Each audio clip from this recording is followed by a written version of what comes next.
નમસ્કાર મિત્રો, હવે આપણે WH પ્રશ્નાર્થની અંદર આમ તો પ્રશ્નાર્થ વાક્યની વાત કરીએ તો સાદા પ્રશ્નાર્થ વાક્યો શીખ્યા. WH પ્રશ્નાર્થ વાક્યની અંદર what, where, when, why, how વાળા વાક્યો જે છે આપણે શીખ્યા. બરોબર, વોટ વાળું પણ એક એક્ઝામ્પલ આવી ગયું હતું. પ્લસ 4 શબ્દો એવા હતા કે જેમાં ઓબ્જેક્ટ જે છે એ સાથે આવતો હતો. which સાથે ઓબ્જેક્ટ આવે, whose સાથે ઓબ્જેક્ટ આવે, how many સાથે ઓબ્જેક્ટ આવે ને how much સાથે ઓબ્જેક્ટ આવે. તો એ વાક્યનું કઈ રીતે એક્ટિવ માંથી પેસિવ કરવું એ આપણે શીખી ગયા. હવે એક નવો જ પ્રકાર આવે છે જે થોડો વિદ્યાર્થીઓને હેરાન પરેશાન કરતો કે કન્ફ્યુઝ કરતો એક ટોપિક છે. જો વ્યવસ્થિત સમજશો તો ઈઝીલી સમજાઈ જશે. મેટર બધી એની જ છે કે વાક્ય આવે એટલે પહેલા ક્રિયાપદ શોધી લેવાનું, બરોબર, કર્મ શોધી લેવાનું, કર્તા શોધી લેવાનું, બધી એની જ મેટર છે. ખાલી થોડું ઘણું ચેન્જ થાય છે રચનામાં, એ ખબર હોવી જોઈએ. હવે સૌથી પહેલા ટોપિક છે હુ વાળા વાક્યોનું એક્ટિવ માંથી પેસિવ કે પેસિવ માંથી એક્ટિવ કેવી રીતે થાય. તો હવે એટલું વસ્તુ ખાસ ધ્યાનમાં રાખો કે જ્યારે એક્ટિવ વોઇસમાં હુ આપવામાં આવેલું હોય તો પેસિવ વોઇસમાં થઈ જશે બાય પ્લસ હુમ. પેસિવ વોઇસમાં શું થઈ જશે? બાય પ્લસ હુમ, એટલે કે બાય હુમ. એટલે કે એક્ટિવ વોઇસમાં હુ આપેલું હોય તો પેસિવ વોઇસમાં શું થઈ જાય? બાય હુમ. અત્યાર સુધી આપણે એવું શીખ્યા હતા કે એક્ટિવ વોઇસમાં વેર આપેલું હોય તો પેસિવ વોઇસમાં વેર જ રાખતા હતા. એક્ટિવ વોઇસમાં વેન આપેલું હોય તો પેસિવમાં વેન જ રાખતા હતા. એક્ટિવમાં હાવ આપેલું હોય તો પેસિવમાં હાવ જ રાખતા હતા. એક્ટિવમાં which ગ્રામર બુક આપેલું હોય તો પેસિવમાં which ગ્રામર બુક જ રાખતા હતા. એક્ટિવમાં આપેલું હોય how many cars તો પેસિવમાં આપણે how many cars જ લખતા હતા. બરોબર, પરંતુ જ્યારે હુ વાળું વાક્ય આવે છે તો એ એક્ટિવમાં હુ હોય તો એનું પેસિવમાં શું થઈ જાય? બાય હુમ. અને એવી જ રીતે માની લો તમને હુમ આપે છે એક્ટિવમાં તો એનું પેસિવ કરો એટલે શું થઈ જાય છે? હુ થઈ જાય છે. બાય હુ નથી થતું. ઘણા બધા વિદ્યાર્થીઓ અહીંયા મિસ્ટેક કરે છે એ સાહેબ હુનું બાય હુમ તો હુમનું બાય હુ.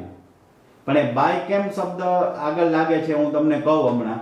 બરોબર, હવે જો રચના તો આની જ રહે છે, ખાલી રચનામાં ફેરફાર શું કરવો પડે છે તો પહેલી નોટ વાંચો કે હુ વાળા વાક્યમાં સબ્જેક્ટની ગેરહાજરી હોવાથી, જ્યારે તમે હુ થી પ્રશ્ન પૂછો છો એટલે વાક્યમાં સબ્જેક્ટ હશે નહીં. દાખલા તરીકે હું અહીંયા એક એક્ઝામ્પલ લખું કે હુ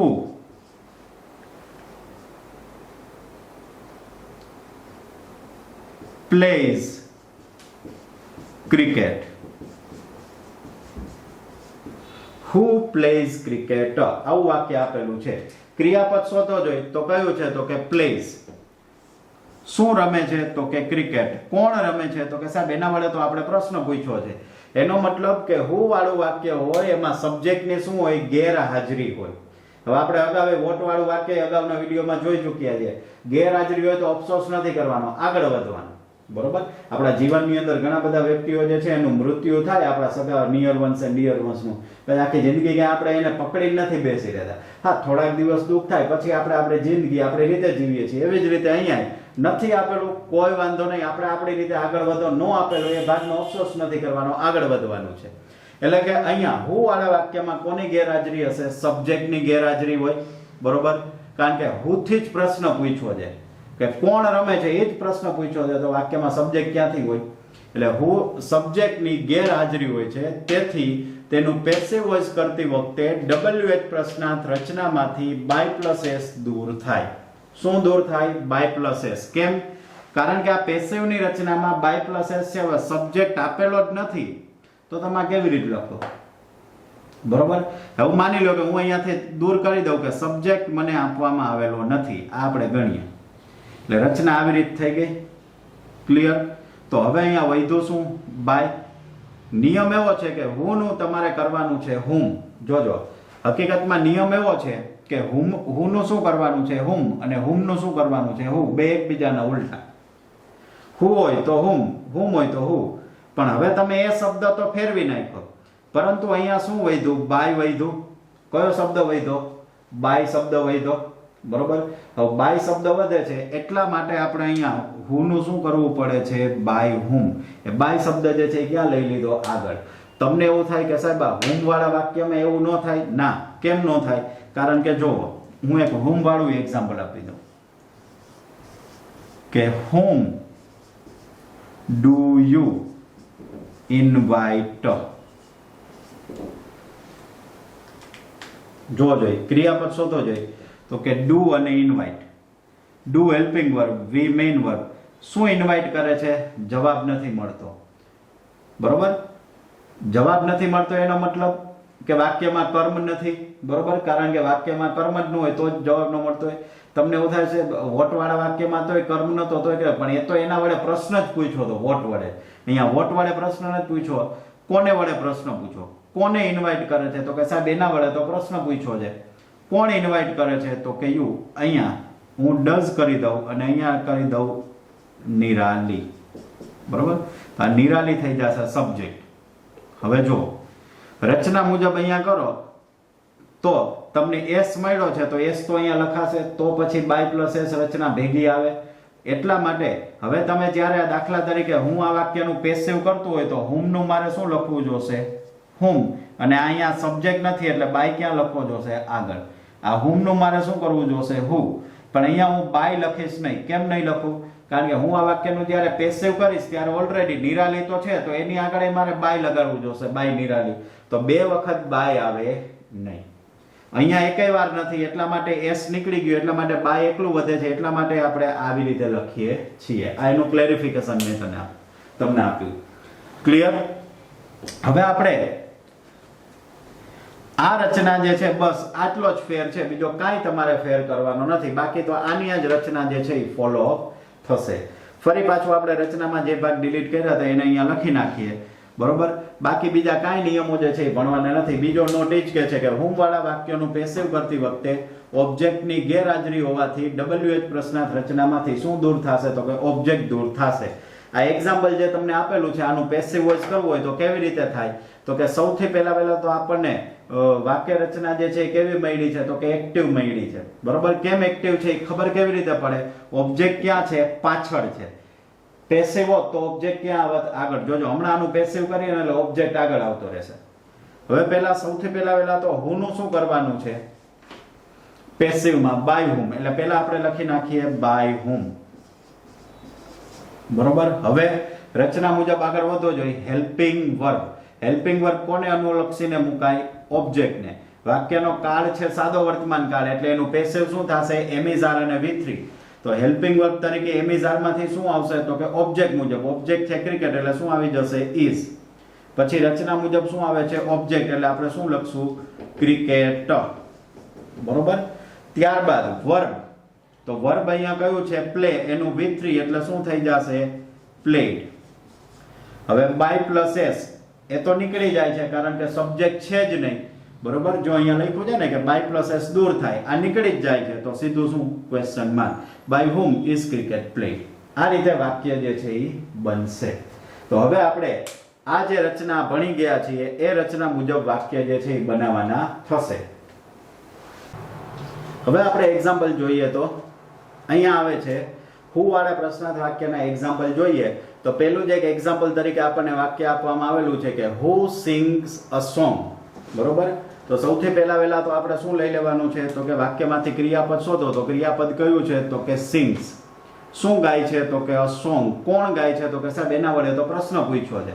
વાક્ય કેવું બન્યું? એક્ટિવ, કારણ કે ઓબ્જેક્ટ ક્યાં છે? પાછળ. હવે શું કરવાનું છે? તો કે પેસિવ કરવું છે તો પહેલા WH, પણ હુ નું શું થઈ જશે? બાય હુમ. એટલે પહેલા આપણે શું લખી નાખ્યું? બાય હુમ. ત્યારબાદ હેલ્પિંગ વર્બ. હેલ્પિંગ વર્બ કોના મુજબ મુકાશે? ઓબ્જેક્ટ. ઓબ્જેક્ટ શું છે? A song. આ વાક્ય કયા કાળનું છે? તો કે સાદા વર્તમાન કાળનું છે. સાદા વર્તમાન કાળનું એક્ટિવ અને પેસિવ આપણને ખબર છે. સાદા વર્તમાન કાળના એક્ટિવમાં ક્રિયાપદનું રૂપ આવે છે ડુ ડઝ પ્લસ V1 અને પેસિવનું રૂપ શું આવે છે? am is are plus V3. એમાં આ am is are જે છે એ આવશે હેલ્પિંગ વર્બ અને V3 જે છે એ આવશે મેઇન વર્બ. તો આપણે અહીંયા હવે લખવાનું છે હેલ્પિંગ વર્બ. બરોબર, તો હેલ્પિંગ વર્બ તરીકે અહીંયા કયો શબ્દ લેવાનો થશે? am is કે are. તો am is are માંથી આપણે કોના મુજબ મુકાય? તો કે સાહેબ ઓબ્જેક્ટ મુજબ. ઓબ્જેક્ટ છે સોંગ એટલે આવશે is. પછી રચના મુજબ આવે છે ઓબ્જેક્ટ તો આપણે લખ્યું અ સોંગ. પછી રચના મુજબ આવે છે V, પણ V નું કેવું રૂપ લખવાનું છે? પેસિવમાં V3. તો સોંગ સિંગ નું V3 શું થઈ જશે? સંગ. છેલ્લે રચના મુજબ આવે છે બાય પ્લસ એસ, પણ એ તો આ હુ વાળી રચના છે એટલે દૂર થઈ જાય એટલે ડાયરેક્ટ ક્વેશ્ચન માર્ક. એવી જ રીતે આપણે આગળ ભણીએ તો ક્વેશ્ચન નંબર 26. હવે એમાં પહેલા ક્રિયાપદ શોધી લ્યો જો એ કયું છે તો કે ક્રિયાપદ છે લુક્સ આફ્ટર. લુક્સ આફ્ટર એટલે સાર સંભાળ રાખવી. શું સાર સંભાળ રાખે છે? જવાબ નથી મળતો. કોને સાર સંભાળ રાખવાનું છે તો કે ચિલ્ડ્રન ને. બરોબર, આ વર્ગ. હવે વાક્ય રચના કોણ સાર સંભાળ રાખે છે તો કે એના વડે તો પ્રશ્ન પૂછ્યો છે. તો વાક્ય એક્ટિવ નું થયું, કરવાનું છે પેસિવ. તો પેસિવ કરતી વખતે સૌથી પહેલા વેલા WH વર્ડ્સ. તો who નું શું થઈ જશે? અહીંયા હું આન્સર લખતો જાઉં. તો who નું શું થઈ જશે તો કે by whom. 26 who નું શું થઈ જશે? by whom.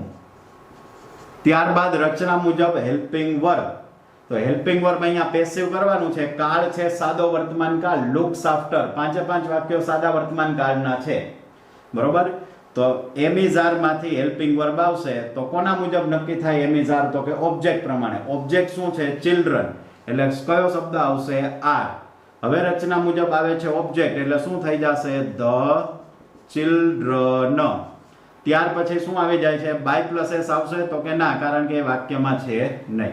By whom are the children. Sorry, અહીંયા વર્બ જે છે એ રહી ગયું છે V3. તો લુક્સ આફ્ટર નું શું થઈ જશે? લુક્ડ આફ્ટર. અને છેલ્લે ક્વેશ્ચનમાં સેન્ટેન્સ નંબર 27. ચલો શોધો જો એમાં વર્બ સૌથી પહેલા વેલા who teaches English. તો કે અહીંયા teaches વર્બ છે, ઇંગ્લિશ શું ભણાવે છે? ઇંગ્લિશ. તો એ ઓબ્જેક્ટ. કોણ ભણાવે છે તો કે સાહેબ એના વડે તો પ્રશ્ન પૂછ્યો છે.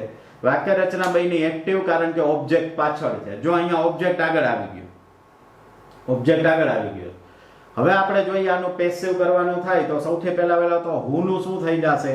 who નું શું થઈ જશે? by whom. એટલે આપણે અહીંયા લખી નાખ્યું by whom. હવે રચના મુજબ શું આવે છે? Helping verb. કોના આધારે મુકાય? ઓબ્જેક્ટ. એટલે એમિઝાર માંથી મૂકવું પડે કારણ કે આપણે પેસિવ કરવું છે એટલે એમિઝાર માંથી મૂકવું પડે. તો ઇંગ્લિશ છે એટલે શું આવશે? is. હવે રચના મુજબ આવે છે ઓબ્જેક્ટ. તો ઓબ્જેક્ટ શું છે? ઇંગ્લિશ. તો આપણે લખી નાખીએ ઇંગ્લિશ. હવે રચના મુજબ આવે છે વર્બ. તો ટીચ નું કેવું વર્બ મૂકવાનું છે? V3. એટલે શું થઈ જશે? ટોટ. બરોબર, બાય પ્લસ એસ આવશે રચના મુજબ તો કે ના, કારણ કે એ વાક્યમાં છે જ નહીં. Next sentence 28 number. શું આપેલું છે એમાં? who checks your homework. ક્રિયાપદ કયું છે? checks. શું ચેક કરે છે? હોમવર્ક. પણ હોમવર્ક પહેલા એક શબ્દ રહી ગયો છે યોર હોમવર્ક. તો આખું ઓબ્જેક્ટ. કોણ ચેક કરે છે તો એના વડે તો પ્રશ્ન પૂછ્યો છે. ઓબ્જેક્ટ પાછળ છે એટલે વાક્ય બનશે એક્ટિવ. પેસિવ કરવું હોય તો સૌથી પહેલા વેલા WH વર્ડ્સ. તો WH વર્ડ્સ તરીકે who આપેલું છે તો એનું પેસિવ કરીએ એટલે કયો શબ્દ થાય? by whom. લખી નાખો પહેલા by whom. હવે રચના મુજબ આપણે ગણીએ તો હેલ્પિંગ વર્બ કોના મુજબ મુકાય? ઓબ્જેક્ટ. પેસિવમાં હેલ્પિંગ વર્બ એમિઝાર માંથી આવશે. તો એમિઝાર માંથી કોના મુજબ નક્કી થશે? ઓબ્જેક્ટ પ્રમાણે. ઓબ્જેક્ટ શું છે? હોમવર્ક. એટલે is આવશે. હવે રચના મુજબ આવે છે ઓબ્જેક્ટ. લખી નાખો યોર હોમવર્ક. બરોબર. હવે શું આવે છે? વર્બ. વર્બ તરીકે એમિઝાર મુકાઈ ગયું. પેસિવ નું રૂપ મૂકવા, પેસિવ નું બનાવે એટલે પેસિવ નું રૂપ આવે. V3 મૂકવાનું છે. તો ચેક નું V3 શું થઈ જશે? ચેકડ. અને છેલ્લે ક્વેશ્ચન માર્ક. ક્લિયર? 3 સેન્ટેન્સ જે છે એ આપણે ક્લિયર કર્યા. હવે બાકીના જે 2 સેન્ટેન્સ વધે છે એને પણ આપણે કમ્પ્લીટ એના આન્સર્સ જે છે એ લખી લઈએ.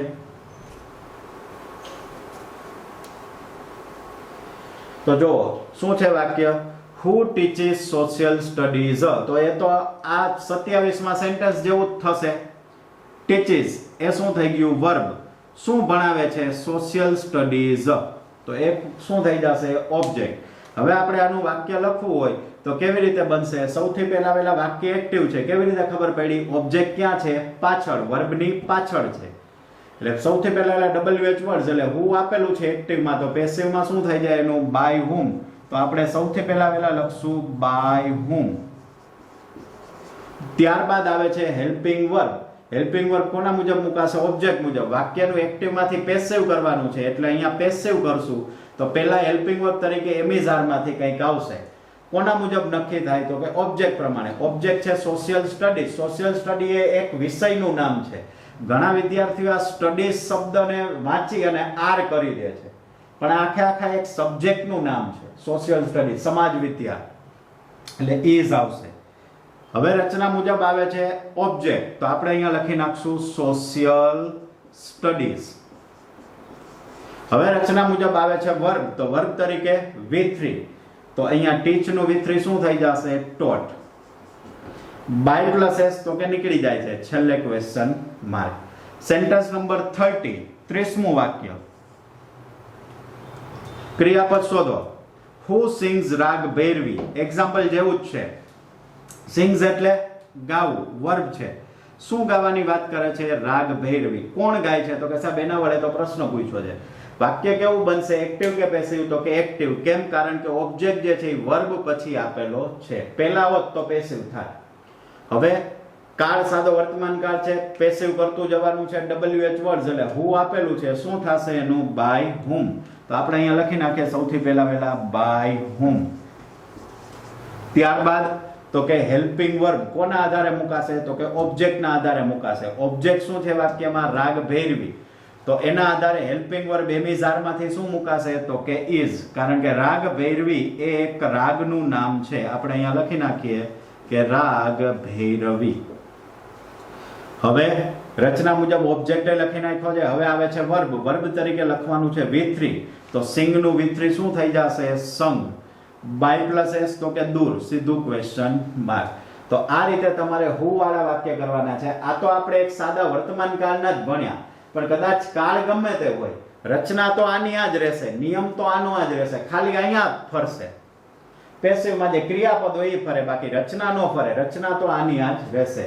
તો આઈ હોપ કે તમને જે એક્ટિવ પેસિવ વોઇસની અંદર બધા પ્રકારના વાક્યો આવે છે એ આપણે અહીંયા કમ્પ્લીટ કર્યા છે. હવે આપણે નેક્સ્ટ લેક્ચરથી સાદા ભૂતકાળના વાક્યો શીખશું. એમાં બધા પ્રકારના વાક્ય જે છે એ આવી જશે.